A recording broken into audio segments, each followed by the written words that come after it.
We are 30 to 40 minutes away from the city, Garbage City. Me or you, living here, even the smell, you will not accept.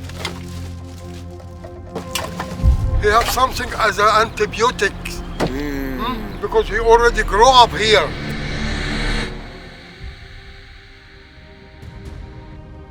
On the other side of the Nile, far from the timeless splendor of the pyramids, there is a place that has nothing to do with the gold of the pharaohs. On the outskirts of the metropolis, a city has emerged with a single purpose: to collect, separate, and resell the waste produced by the 22 million inhabitants of Greater Cairo. Every day, tons of waste are transported here, transforming this place into a world of its own. This is the Garbage City.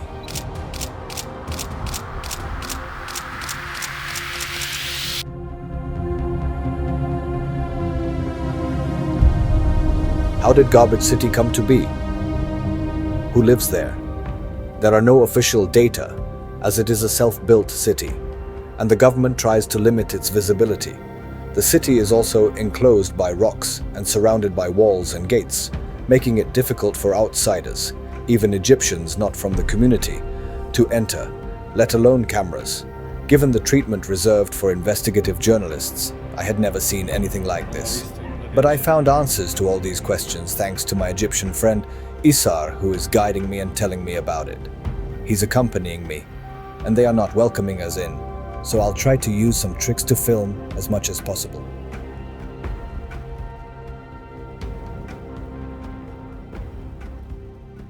Quarter of million. Un quarto di un milione. Because most of us work in the rubbish. Work in a business. As I told you, this is a very, very rich business. And most of the whose owner here doesn't live here. Have a big houses. Only the worker who's been living here. But the owners, No. Very rich. millionaires. These high birds, and each bird knows where is his house and where is his owner by the flags. You see the flag there? Yes. The man on the flag, he give a signal to the bird, came to eat or No. came back. He going to fly, and maybe if he gets a separate fly, a separate bird, he can stall it and came with the group to the same house. Up there on the roof, the flags are waving to call his birds to dispose of the organic waste. To optimize organic waste disposal, they keep animals like goats, pigs, and chickens in buildings, which can be seen both in apartments and on rooftops. From above, you can hear the sounds of every single animal, blending together to create a surreal atmosphere.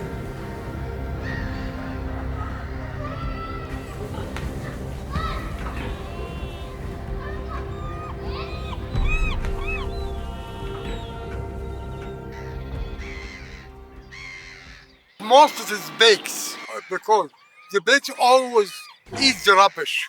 If me or you living here, even the smell, you will not accept it. If you accept it because it's your business, you will never accept it for a child. This is the sake. But who's grow up by the same way, he have something as an antibiotic because he already grew up here. Most of this high building is a new, maybe 60 years, 50 years, but just because of the garbage. But not like the other building in outside of this area.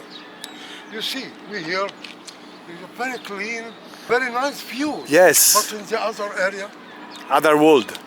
other world. At this point, I ask Isar if we can enter this other world. Now he's trying. It's not easily accessible, and there's a checkpoint. They asked for documents before entering, and now we're waiting. That's the border. There's a door, and inside lies the city. They are called the Zabalene. What does it mean, Zabalene? The Garbage? cleaners who Cleaners. work in the garbage. Cleaners the garbage. Cioè, Keep the garbage and put it in as a garbage person garbage person. or a garbage man. Garbage man. Garbage man. Mean Zabala. Ah, Zebella Zebella. is Zebella is garbage garbage, in, yeah. in Egypt language. E Zabalini è... Zabalene is garbage. It's like the Zabalene is mean hold the Zabalene. It's like the apostrophe S in English. Uh-huh. Zabal is person or one. Uh-huh. But Zabalene is all Zabalene. The Zabalene are a community of Coptic Christians, one of the oldest Christian traditions, founded in the 1st century by the disciple Saint Mark. Until the 1950s, this community lived scattered between the countryside and Cairo, but they were already involved in collecting garbage. In the 1950s, the government allocated a rocky land on the outskirts of Cairo as a way to marginalize and hide the Zabalene from public view.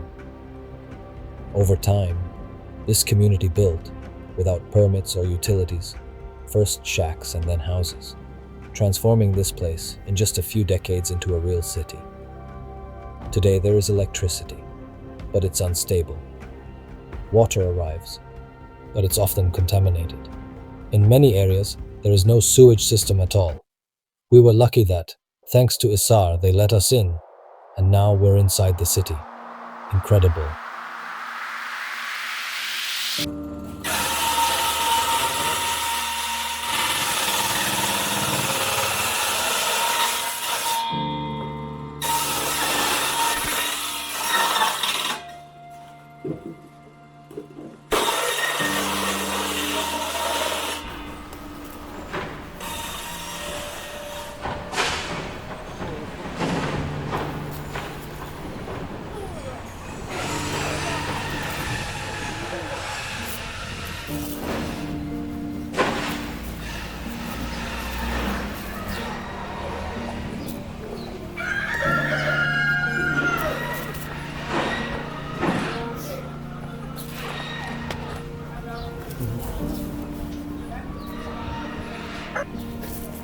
Çay, renk çay.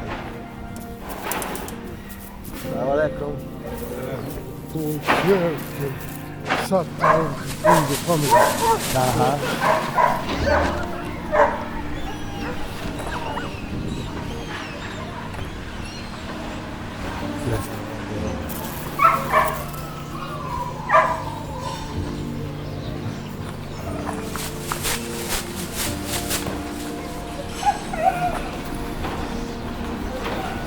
Incredibile. Figa. Tutti i dettagli. Hello.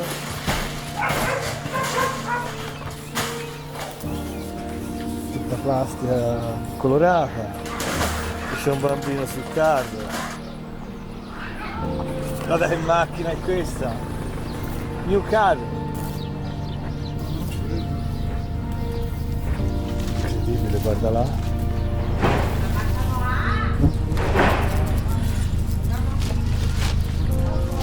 Mosche.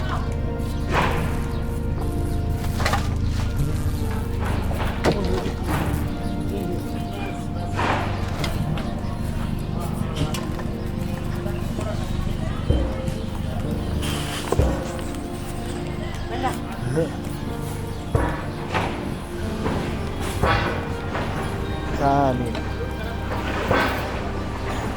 Guarda che pile c'è qui. Cioè, una città, cammini proprio dentro la discarica, ma però organizzatissima.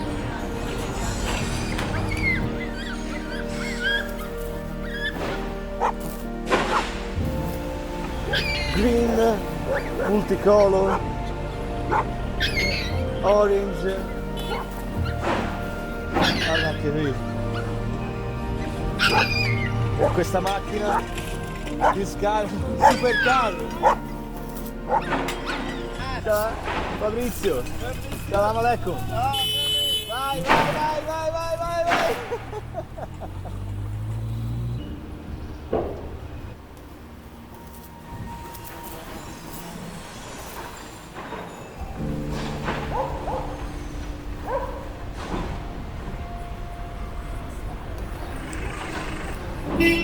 Guarda qua.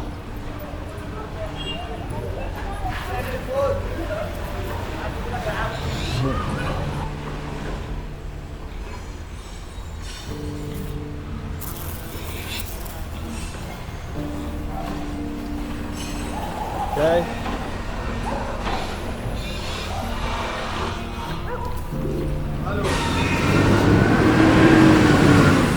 C'è il macellaio.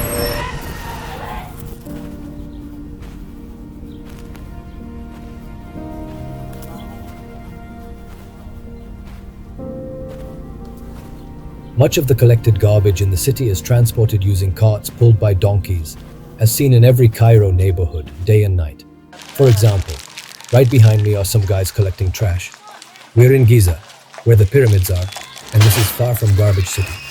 When I came here by car, it took 40 minutes, so for them with overloaded donkeys, it'll take hours.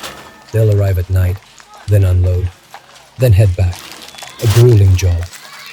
From what I've been told, they earn about €5 per workday.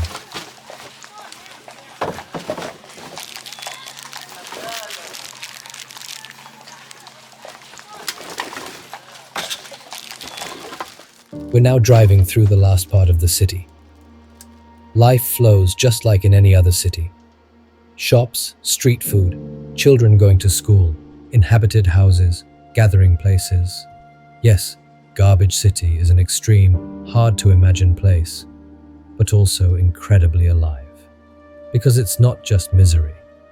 It's a community that found its way to exist, transforming waste into a chance at life. Destroying this system, as one might instinctively think, would actually be harmful to the entire waste disposal sector.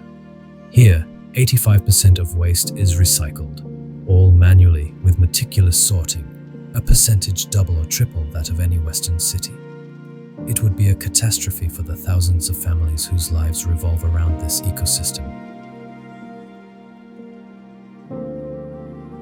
The last image I want to show you is from the highest point of the city, where their spiritual and recreational space stands. There are two extraordinary Coptic Christian churches, both carved into the rock. One is the Church of St. Simon, the largest in the Middle East, able to host up to 20,000 worshippers. Even higher up, there's a playground and even a football field. From here, the view is incredible. You can see all of Cairo, from the pyramids to the Al-Fatah Mosque, the iconic tower, and in the foreground, Garbage City, with its raw brick buildings and rooftops covered in waste.